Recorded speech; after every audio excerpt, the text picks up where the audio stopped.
Hey, good morning. Got 9 o'clock on my computer here at the office, so ready to get started. Welcome to another session of oral argument by Zoom at the 5th District Court of Appeal. It's for the record, it's Thursday, January 12, 2023. I'm Judge Lambert. I am the presiding judge today on the two cases we have for oral argument. Joining me on the panel, you'll see, is Judge Evander and one of our new judges from the first DCA, Judge Harvey J. We're welcome him aboard. Couple things. We are being recorded. We are being live streamed so people can watch us on the YouTube. So keep that in mind when you're making your arguments, that if people can hear you. And the other thing, if you happen to have a phone or other electronic device, I would ask that you put it in either the mute or the turn it off completely so it doesn't go off during the session and interfere with either your argument or your opposing counsel's argument or with the courts in questioning. 20 minutes to a side. You'll see it's in my upper left corner is of the screen is the clock. The marshal keeps track of the clock. There'll be a default of 5 minutes for rebuttal time for the appellant. If the appellant wants more or less than 5 minutes, let us know, and the marshal will adjust the clock accordingly. When you get into your rebuttal time, you'll see the yellow light go off, and you can either continue on as the appellant or stop. You don't get more than 20 minutes total. When you get if you get past the 20 minutes, you'll see the red light, and that's a sign that you need to either wrap up, or I'll tell you it's time to wrap up. All right, that being said, first case on our docket this morning, 9 o'clock, is case number 22-441, Airport Restaurant LLC versus Marlon Bates. Okay, Mr. Weinger, if you're ready, go ahead, sir. Thank you, Your Honor. May it please the court, Daniel Weinger on behalf of appellant defendant, Airport Restaurant LLC. I know the panel reads the brief, so I'm gonna just give a very succinct background about what this case is about and get right into our arguments. And just a preview, I'm really gonna be focusing on our first argument today, which relates to the intoxication defense, whether it's framed as a jury instruction question or a improperly entered directed verdict question. In this case, Marlon Bates is the plaintiff. He went to the airport, to my client's restaurant at about 1 in the morning on September 30th, 2017, acknowledging that earlier in the evening he consumed 2 beers, and when he first got to the restaurant, consumed 1 beer and immediately ordered another beer. It's also admitted, according to his testimony, the 2 beers were at 8 o'clock, according to his testimony, and this altercation took place some 5.5 hours later. Is that right? Absolutely, yeah. I mean, there was definitely a big gap, and his testimony, admits to those 2 beers.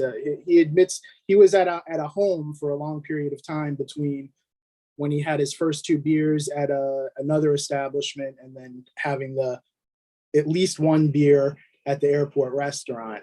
I would submit that even if we accept completely as true that there was this 5-hour gap and the first 2 beers shouldn't be considered at all, the short amount of time between when Mr. Bates arrived at our restaurant, finished the beer, ordered a second beer, and the start of this altercation, standing alone, is enough to create an issue for a jury to consider whether his faculties were impaired, or even just drinking that 1 beer in a short period of time, it impaired him to an extent that it affected his judgment.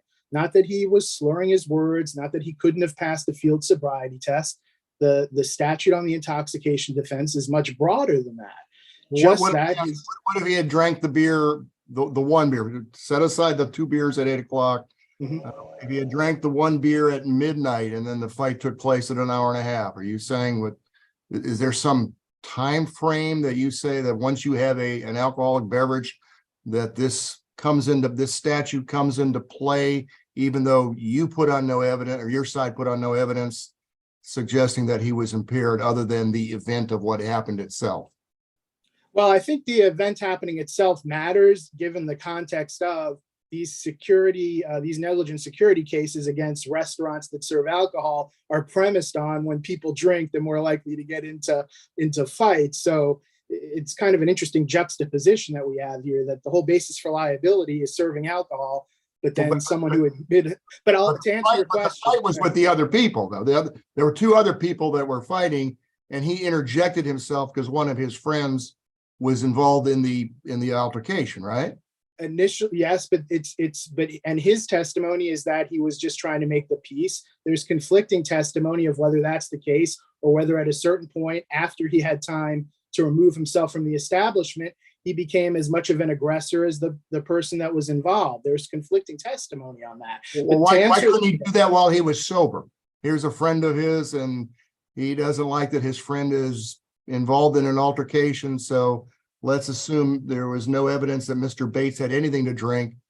He gets in the mix, and he continues on in the mix, and adrenaline kicks in, and he becomes the, well, I wouldn't say he became the winner because Perry lost his eye, but he gets engaged more aggressively than he initially thought he would. I mean, I guess the difficulty I'm having is that there was no evidence called on your side from any of the other participants or the employees that says, hey, this guy, don't believe the story that he only had one beer here. He'd been drinking heavily. He was stumbling and slurring when he walked in. And so let it go to the jury, which would make more sense at that point. Go ahead.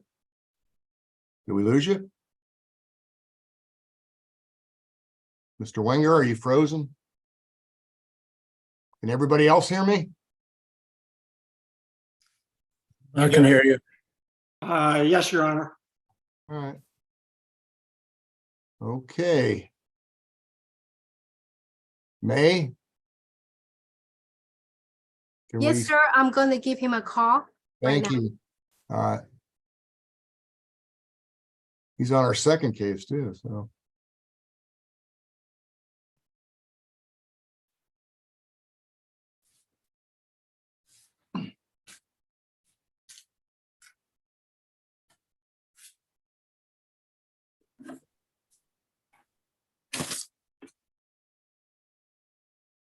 Oh, well.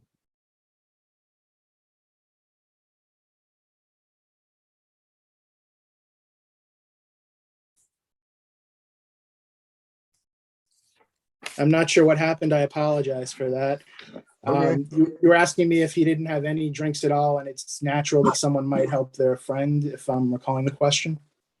Well, I guess the big picture here is, if I'm and correct me if I'm wrong, you're saying, well, he had a beer at 1 o'clock, and at 1:30 he got into the fight. He engaged himself into the fight. He wasn't the initial target of the fight.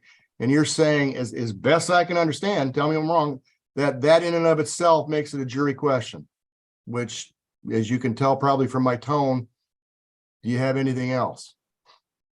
I do think that makes it a jury question. I don't think it's fair to frame it as he drank a beer at 1 o'clock and sat there for a half hour. He arrived at the restaurant at 1 o'clock, ordered a beer, even if it came 5-10 minutes later, and then at about 1:30 got into the fight. If we look at the Stewart case out of the 4th District Court of Appeal, in that case, the evidence was that there was 2 drinks that were consumed between 7:30 and 10:30, and the motorcycle accident didn't happen until 11:18, 48 minutes later. And Mr. that was Wenger, I have a question for you. I'm looking at the text of the statute, and I know you know this. The plaintiff was under the influence of any alcoholic beverage or drug to the extent that the plaintiff's normal faculties were impaired. So I just want to make sure I understand your argument. I know this is hypothetical, but assume instead of a beer, he'd had a sip of a beer. Is that enough based on the statute? Say it's the same timeline, but instead of the beer at midnight, he had a sip of a beer. Is that a jury question? I don't think one sip of a beer would be a jury question without maybe some additional evidence of impairment. But I do think that it is within a juror's common knowledge and experience that one beer, not everyone is affected the same by one full serving of alcohol, which one beer is. I think that would be my point. So why not have a witness come in to say that this man on this night with that beer, that was enough to impair his faculties? I mean, there's just simply no evidence of that in this record, correct? There was no expert testimony. I do think that having one beer, and again, when we're talking about impairment, I don't think it's specific things. You have one beer, it lowers you become more uninhibited. And that's the point. That equates to impairment, potential for aggressiveness. And it's a question for the jury. There was evidence. How do we know that's that? Accepting everything at face value, that the only drinks he admits to are the ones that there would have been a record for, and he says he didn't have anything at. The jury could believe or not believe what he did when he was at a house for several hours in between. I think the difficulty I'm having, Mr. Weinger, and I understand the argument. It's a good argument. You've advanced it well, but you're asking us to discern something from the one beer that I just don't know that it's the common understanding of people without some sort of expert testimony, because everyone is different. They metabolize alcohol differently, as I know you know. And I just don't see any evidence in this record of this impairment of his normal faculties without an expert telling me that. And I just don't see that in this record, or as Judge Lambert pointing out from one of the witnesses. But I appreciate your candor. So you're telling us there's no witness out there in this record who testified that his normal faculties were impaired? There was I don't have a witness that said it. I have the servings of the alcohol, and I have the testimony of the waitress about the behavior, which a jury, I submit, could find was influenced, even to what extent, I don't know. But if you become more aggressive after drinking, even with just one drink, it makes you less inhibited. A jury could find, having found plaintiff 60% at fault for his own injuries, could have then taken the next step and said, yeah, this wouldn't have happened if you hadn't drank anything. Well, let me ask you this. Way back when I was in county court, we every now and then get a disorderly intoxication case. And a layperson can give testimony as long as they've had experience dealing with people who are under the influence, which I'd suggest most bartenders are fall in that category as far as having experience. So here we have a police officer and we have the plaintiff saying there's no indications of impairment. We have other lay people who were present who testified. I mean, one gave an opinion about him being aggressive. But, from the trial judge's perspective, none of them, it appears, gave a testimony, given an opinion about impairment. Why should the judge be required to make a finding? Well, even though there's no evidence, I'm going to speculate. It seems like it'd be a speculative finding by the judge. I think the example that Judge Jay suggested earlier in the argument about, well, what if it might have been Judge Lambert, I could be remembering wrong. What if it was just one sip, whether it be of beer, of a glass of wine, at that point, do you still go to the jury? I think there might be a small amount, less than a. Uh-oh. May, can you call again? Yes, of course. Yeah. Thank you. May's we're getting our money's worth out of May today, aren't we? That's our IT lady. Or if he started drinking the right. second. Go ahead. Go ahead. Oh, I'm sorry. But it could be more than one serving. But once you get to that one serving and it's immediately after consuming, that's in a juror's. That's in our collective experience. You don't need an expert for that. Following up what Judge Jay and Judge Evander are saying. All right, so what if he drank half the beer and he drank it, 20 minutes before the event? I mean, I think that's what the panel is kind of suggesting to you, is that you're kind of making a rule, or you want us to basically reverse, and we'd have to write to reverse to say, well, There's no evidence of it. There's no testimony about impairment from anybody. The only testimony is not impaired, but because he had a beer and he was aggressive, we don't know how big the beer was. I don't recall how big the beer was. That is enough to let this go to a jury. And that seems a bit of a reach for us to have to do that. And you got 8 minutes and 10 seconds to tell us why not. I would say it's more than just the one beer. It's the one beer in the short period of time, with the possibility that he went into the second beer, combined with the behavior. But there's no evidence. I mean, there's no evidence. I mean, I understand what the underlying theme is okay, this guy starts drinking at 8 o'clock. He goes to a bar at 1. Really? He only had 3 beers in the course of 6.5 hours, whatever it is. But that being said, we don't have anything that says otherwise. And to say that a judge commits reversible error by not giving this instruction when he's sitting there and he hears nothing, and there could have been people, there's the lady who hit him in the head with the glass probably could say, well, this big drunk guy was coming at me, so I was defending myself, or what have you. And that's where I think we're having a hard time understanding that how to draw this line as to that this qualifies under the statute. Okay. I mean, fair enough. I guess I really can't say more than I've already said. And so I hope the panel will give it a little bit more thought as you take this under advisement. I guess I will move on with my remaining couple of minutes before my reserve time to talk about the other issue, which what I really want to focus on with the evidence of prior crimes is there were basically the plaintiff's expert basically went through specifically in front of the jury six prior crimes, two of which were the closest in relation to this one, a fight inside the restaurant, or an argument inside the restaurant, close to 4 years prior to this incident. And I recognize there's no bright line rule, but if the panel on the one hand is going to take the position that a sip of beer, a half a beer, how much do you need to get that to a jury?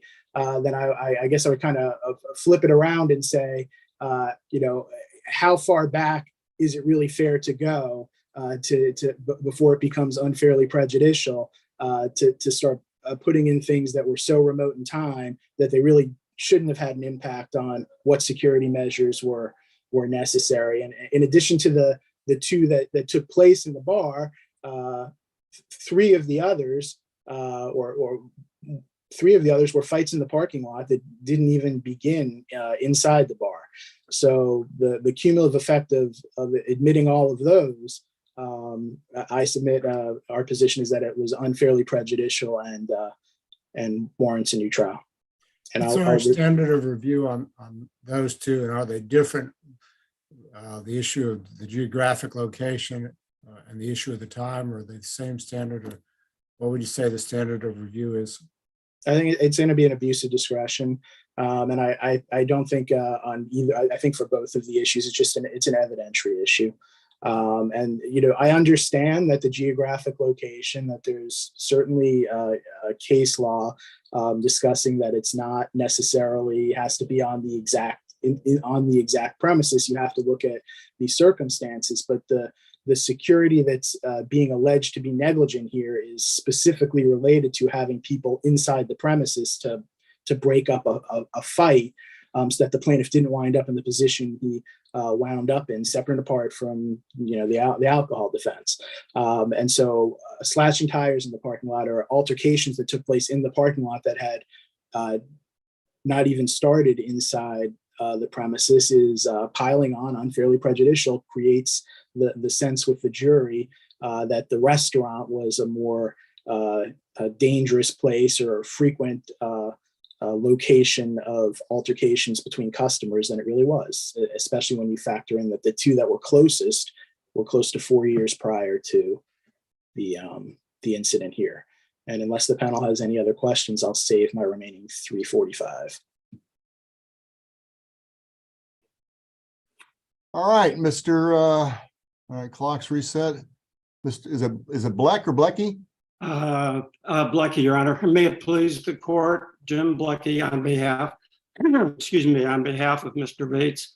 Picking the second point first, their reliance on the Banas Marino case is misplaced because that there the federal court recognized the long line of cases from the Florida District Courts of Appeal and Supreme Court with respect to the admissibility of any prior incidents and distinguishes the Walgreen case from all of those other cases on the basis that the incident in Banas Marino happened in a happened inside the store in plain view, and distinguished all those cases because the Walgreens case did not occur in a rowdy bar or a darkened parking lot. This incident did occur in a rowdy bar, and all of the prior incidents were admissible under the long line of cases. Also, I don't believe in their reply brief that they've accurately stated what the Sanders versus ERP case dealt with. The suggestion in the reply brief is that there are only 2 incidents. In fact, there were 20 incidents in that case, the vast majority of them property crimes and other crimes. And the Supreme Court said that the evidence created a question of fact based on the expert testimony that the majority of the crimes that happened at the apartment complex were opportunistic crimes, including an armed robbery initiated when a resident was accosted in the parking lot. The trial judge did not abuse its discretion in allowing the prior incidents under the, as I say, 50 years of case law in Florida. And unless there are questions from the court on the second point, I'll address the first point, and that is, and I think.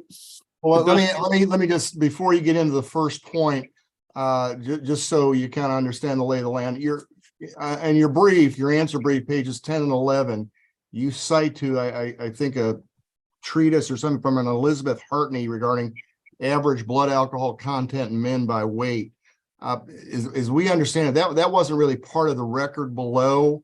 That, I mean, it wasn't argued to the trial judge or something like that. So it's really not, I don't believe the panel is going to consider that as part of your argument. So I would suggest you divert away from that because, again, unless you tell me it was considered by the trial court, I don't see that. No, it was not. And the only point being that. Well, I know what your point is because I read it, but I mean, we're not gonna, you know, that's not something that we can properly consider. So all I'm saying to you is for your remaining 1620, kind of stay away from that. And I'm telling that to Mr. Wenger too, that's not being considered by the panel. So go ahead on the other, any other part of your my only point is that the burden was not on the defendant to prove that he was not impaired. The burden on an affirmative defense is on the defendant. Right, and we're aware of that, but that point is clear to us absent that, because that's the point on all affirmative defenses. Well, so go to something else. That's what I'm telling you. Don't keep telling me, but I got one more point. Actually, I wasn't going to mention it in my argument. I just wanted to make it clear for Mr. Wenger as well. That's not. No, go ahead. All right. The Stewart versus Drayless case, the quote is, whether or not a person is under the influence of intoxicating liquor to the extent that his or her normal faculties are impaired is a question of fact and should be determined by the jury. And this is the important part. it should be determined by the jury when there is substantial evidence submitted on that question. And as the court, from its questions and Mr. Wenger and his answers, there was no substantial evidence, no evidence at all submitted on that question. And that's why the directed verdict was appropriate. That same quote can be found in Ballo versus ABC Liquors. And there the quote is followed with this: substantial evidence is evidence that is not uncertain, speculative, or conjecture. And I submit that the consumption of one beer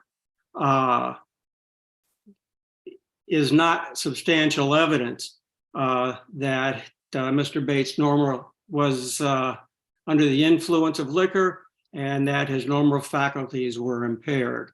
And unless there is a particular question from the court, in the absence of substantial evidence, the directed verdict was proper on the alcohol defense. Obviously, whether Mr. Bates was guilty of any comparative fault in attempting to break up the fight, the jury considered that and apportioned it as they saw fit based on the evidence.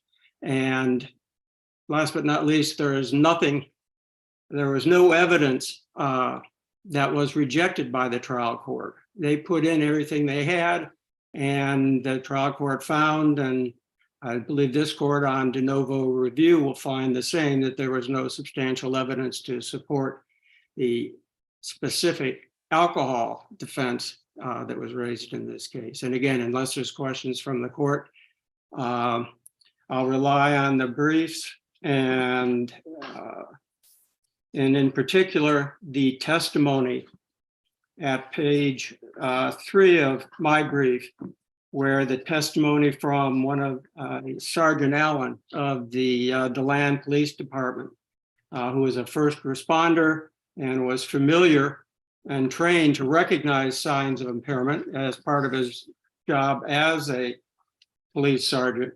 And he testified in no uncertain terms that Mr. Bates did not exhibit any signs of intoxication. He was not unsteady on his feet. He was not incoherent when he spoke. He was not slurring his speech, and he did not smell of alcohol. Given that testimony, unrebutted testimony, unchallenged testimony, there was simply no substantial evidence to the contrary.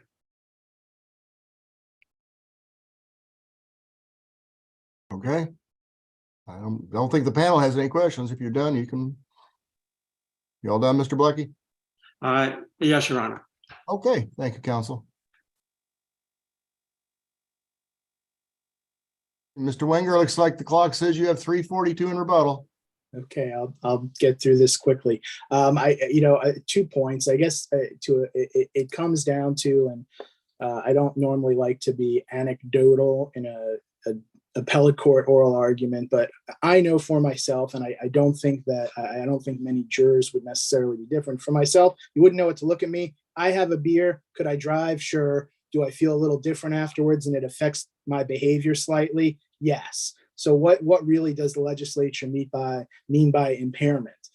If it means your judgment and your decision-making ability, then I'll, without beating a dead horse, I'll just rely on what I argued earlier about once you have a full drink in a short period of time and the incident occurs shortly thereafter, it's enough for a question of fact for the jury on whether you were impaired to the extent that it impacted your judgment or abilities, separate and apart from whether you have an expert come in to say it, because it's in our common experience.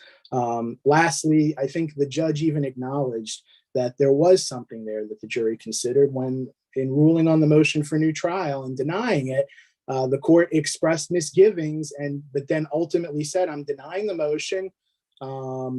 It doesn't play into my decision, but I think the jury did consider it honestly. I think that's how they got the result that they got, i.e. finding the plaintiff 60% at fault. And so that right there shows us that at least from the judge's vantage point, there actually was enough there from which the jury did in fact consider the alcohol consumption of Mr. Bates prior to inserting himself into this altercation, eventually becoming an aggressor in it, at least according to some of the testimony. And once that question is reached, then it is a question for the jury to then, and there's an earlier decision that Judge Lambert authored in Harrison versus Gregory from 2017 that goes through what the verdict form would be in a situation where the alcohol in defense is raised, and that's at 221 Southern 3rd 1273.